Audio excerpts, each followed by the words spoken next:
Welcome everyone to the Preschool Mindfulness Summit. I'm really excited to introduce you to Ragna Gudjonsdottir. Hopefully I said that correctly.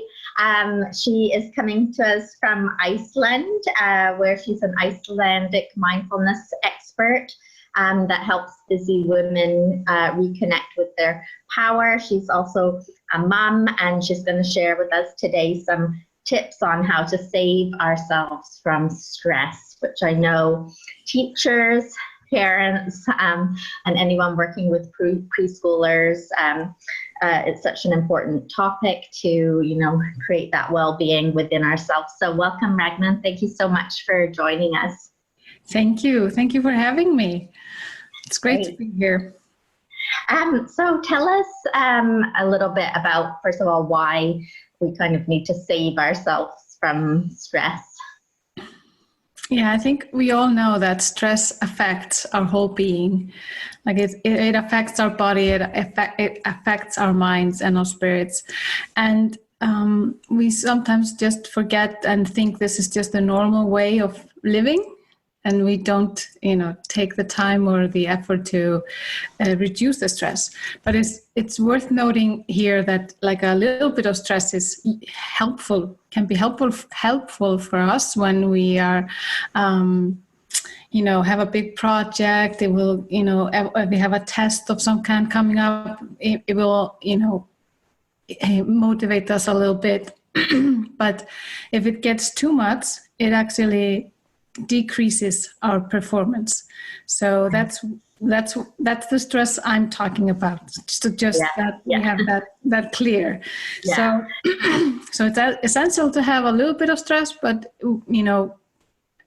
beyond when it starts to affect us, both our bodies and our mind, we have to find ways to manage that stress. Yeah, so I think that's the reason why we need to, save ourselves from stress. Right. Thanks, Ragna. I think it's so common nowadays, like you said, to just kind of not even notice that we're stressed. We just get in this kind of hamster wheel of things to do and being busy, and so a lot of people don't even realize until one day, it affects their bodies. So tell us a little bit about kind of what effects like high stress has on our minds and on our bodies. Yeah, it has many effects. Like if we talk about just the hormone, the cortisol, the most known stress hormone, it can actually shrink our brain, or parts of our brain, not all of it. But that can actually, that's kind of shocking to know that chronic stress can shrink your brain, because we know we kind of need that brain. Exactly. So you're like, okay, what? What are you saying to me? So if we are, and then also can get us into the constant fight or flight mode, that we are all, ready to fight or ready to run away. And that can actually increase the blood pressure in our veins, because your body has to be ready to fight or run. So that can actually have an effect on our veins and our bodies, and it can actually increase the risk of several diseases like Alzheimer's disease and diabetes type 2. But for our brain, it's of course not good to be in a constant fight or flight mode. You cannot assess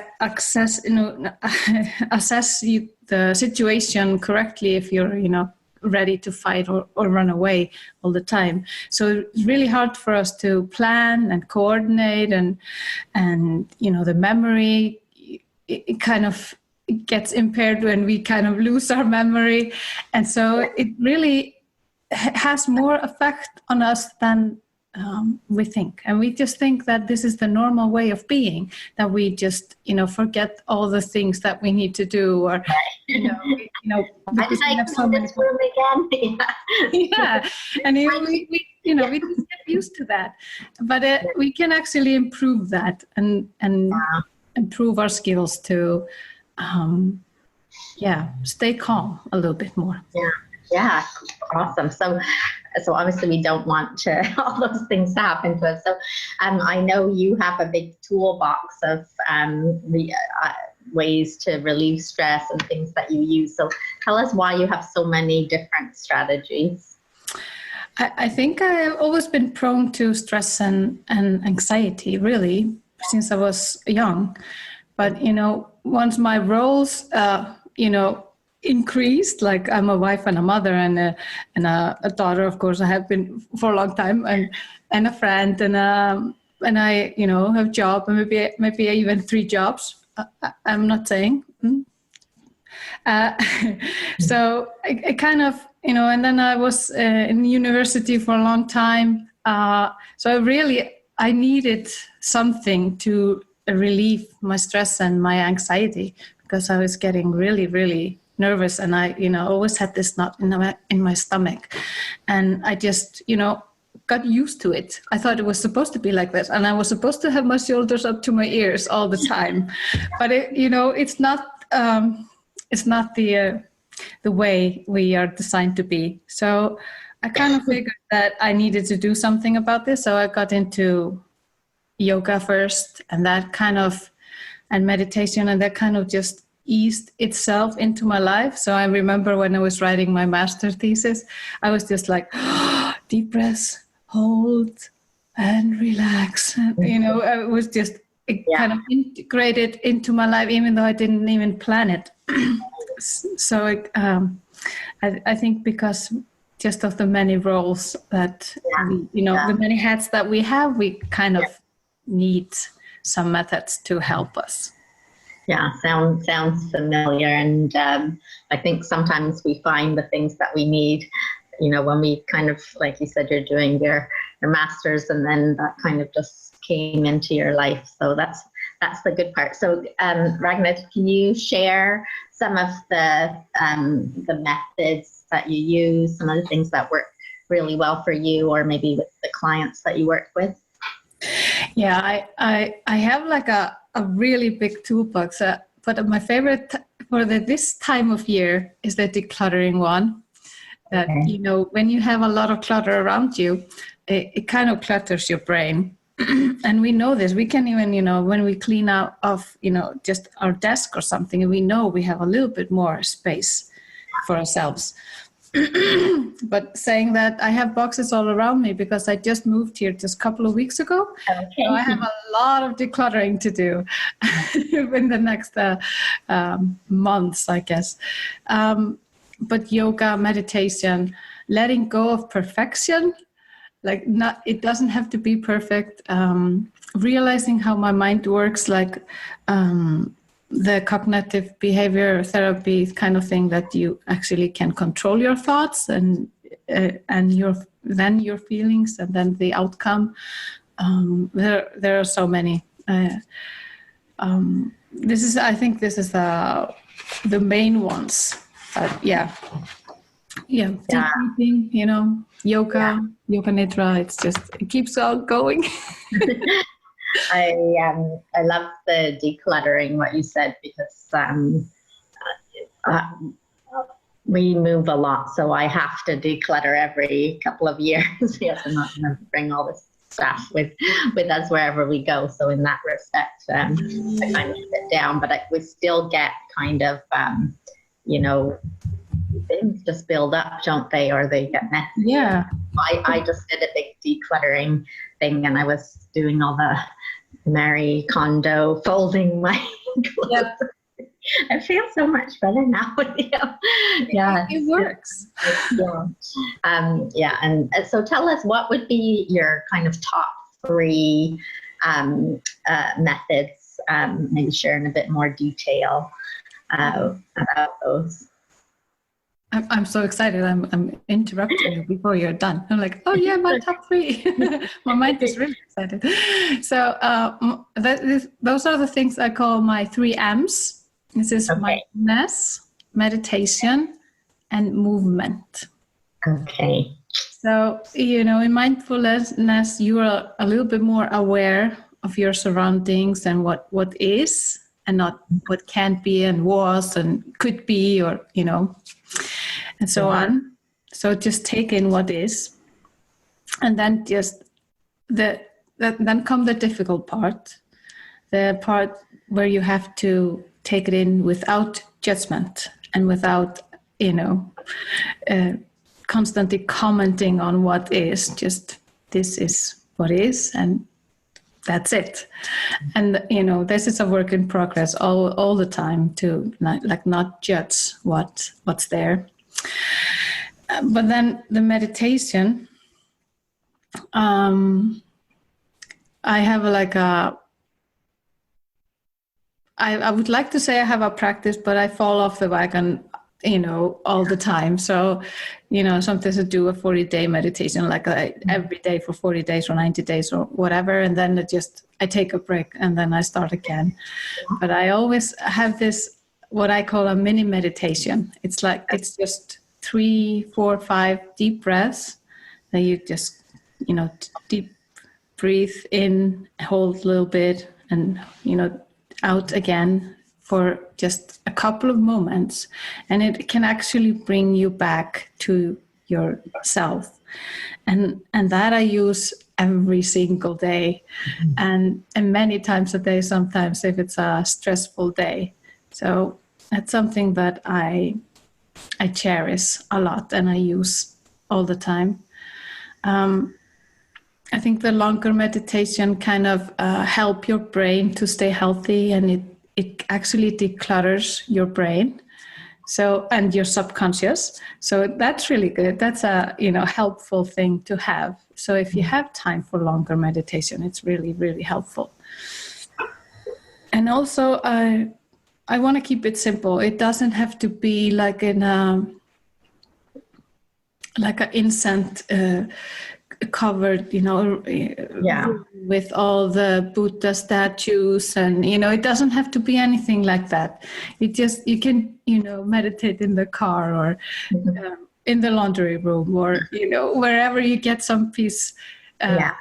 You can actually squeeze in some meditation, just deep breathing, and and then the movement. I just, whenever you just, because we are so busy in our mind, we are all planning and thinking about something that happened in the past and what I should have done, and we're always so busy with our mind. So I think movements get ourselves out of the head a little bit and just into the body, so we can actually feel, where's the tension, what's going on. So I think that's something that I use a lot. But my advice is just dance around with your kids, or if you don't have your kids at home, dance around, even if you feel silly, just dance around in your home.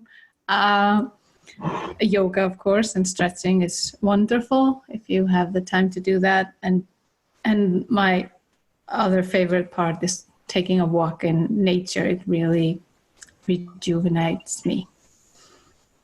Yeah, I love all three of those things, and like you, Ragna, I do deep breathing pretty much constantly from when I wake up till I go to bed, and it's something I found really, really helpful. And also going for a walk. I often tell people if I can feel myself getting stressed, I go to the beach. I live very close to the beach, and I literally, as soon as I put my feet in the sand, it just kind of melts away. And it's so important, I think, for us to take those breaks. It's really easy to say, like, I don't have time, or, I'll just do these 12 other things and then I'll do it. And then by the time, there is no time. So thank you for bringing all of those up. So what would you say is the thing that's been the most helpful for you personally to stay calm? I think the meditation has helped me a lot because it has decluttered my brain and, reconstructed my subconscious. But with that, the piece that has really helped me the most is realizing that how my mind works, like what's coming up or again and again, and what I can ask, like, is this helpful, or is, just realizing how it works, and that it just keeps going, and it, keeps giving you thoughts to think, because I think, it has to be busy. That's just the way of the mind. So you don't have to think all those thoughts. And that has really helped me. I don't have to think all the thoughts that come into my mind. I can actually just see them. Okay, there's this thought. And then, the thought can leave. You don't have to think and create a story around it and go into, details on how, to solve this problem. You don't have to. You can just, oh, there's a thought. Here it is. Okay. And here it goes. So that has helped me a lot, because I just thought I had to think all the thoughts and, I had to feel all the feelings that came with those thoughts and so on, so on. So, and also just realizing that there's a space between the thoughts and the feelings and the actions. So I think that has helped me. Those two things have helped me the most, and mindfulness and meditation help realize that and practice that. Yeah, definitely. I think it's all that awareness is so important, and what I've found as well as a lot of people. I mean, we've all been there. Yeah, exactly. You don't have to believe everything that pops into your head, and just letting go is sometimes a wonderful thing. So we have a lot of mums watching, dads, preschool teachers who are really busy, because you have a 5-year-old child as well. So what do you say, how about people that they keep hearing about this, they can see that the benefits, that they just can't find the time to get started, or they don't know where to get started? What would you recommend to them? First of all, just start. Yeah. To find meditations online, or just do deep breathing. Actually, when I was starting out, I thought that was the most difficult thing to do, but I know other people that find that really easy, even right from the beginning. So I used mantras and all kinds of other stuff, just guided meditation at first, but you can find a lot of those everywhere, I guess. So, but you have to be resourceful, and you have to be flexible as well when you're trying to sneak in time. So if you the best option, of course, it is not to have your kids around, or any kids around, if that's possible. So if they are asleep or away from you, then please try to sneak in. It's easier to say to adults, I'm taking 10 minutes break, to meditate, or just, I need a 10 minutes and I need those 10 minutes just right now. I'm going a little bit into a private place. But if not, you can actually make this into a game with your kids. First, you have to kind of engage in whatever they are doing for a couple of minutes. They will lose interest in having you around anyway. So then I often just sneak in, just like 2 meters away or something, and I sit down and I can actually practice my breathing.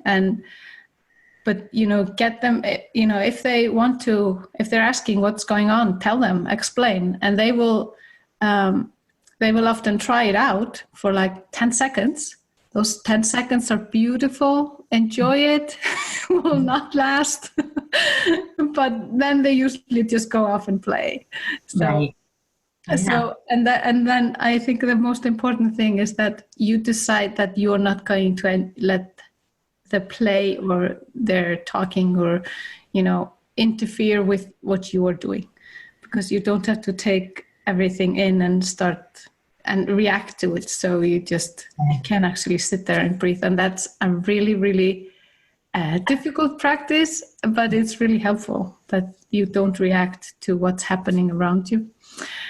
And I think then you just use what I said before, you know, the laundry room, the car, the toilet, just, you know, wherever you can sneak in. But ask for help as well. You know, if you have a partner around or older children that can watch your smaller one, just ask, like, can I have, you know, 10 minutes now for myself? Yeah, that's so important to take that time for ourselves. And I know a lot of people really think they can't. So I love what you said, ask for help. And also just, I mean, like you said, you can do this while you're in the car, while you're washing the dishes, you know, just kind of take these little moments of time and bring in what you can. So I actually have one more thing. Okay. Like, if you have not been able to get this done, like, because people say, yeah, get it done in the morning, wake up before your kids do. I cannot do that. I'm a beat person. I cannot do that. So I just do this in just the few moments before I go to bed. Like, I'm prepared to go to bed. I just sit up in my bed and just meditate for a few minutes. And then it's so easy to fall asleep. And your sleep is so much more restful than if you don't. Yeah, so that's a good point. And there's so many apps and resources out there. So can you share some of your favorite resources? And I forgot to mention before, Ragna's given you a free mini course on how to develop calmness in your life. So that's if you click the resources button below, you'll be able to get access to that. But tell us about some of the resources and maybe what people can expect in that free course.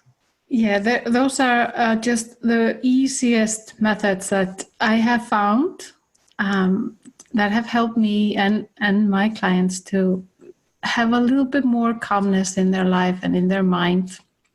So it's just the easiest tricks, like the mini meditation. And so I don't want to make things complicated. I know people are busy enough, and this is not supposed to be something that you add to your busy schedule and stress you out. You have to be, like, you know.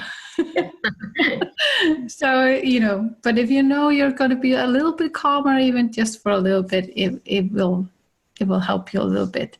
So it's just those easy methods, nothing too complicated, but there's actually some guided meditation in there as well, so that you can actually, if you have a little bit more time, you can. Perfect. Yeah, lovely.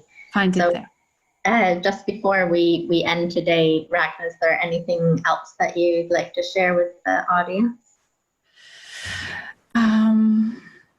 Yeah, I just want to thank you, Helen, for having this preschool summit. It's really is needed, and I think a lot of people will benefit from it. And thank you for having me. Well, thanks for coming on. I really appreciate you sharing all those kind of practical things that we sometimes forget to do. So it's a really good reminder, and we don't want to get ourselves into that kind of overstressed state, but have this big toolbox that we keep building, as you said, things that work for you personally. So thanks again for joining us, Ragna. Thank you. Thanks. Bye.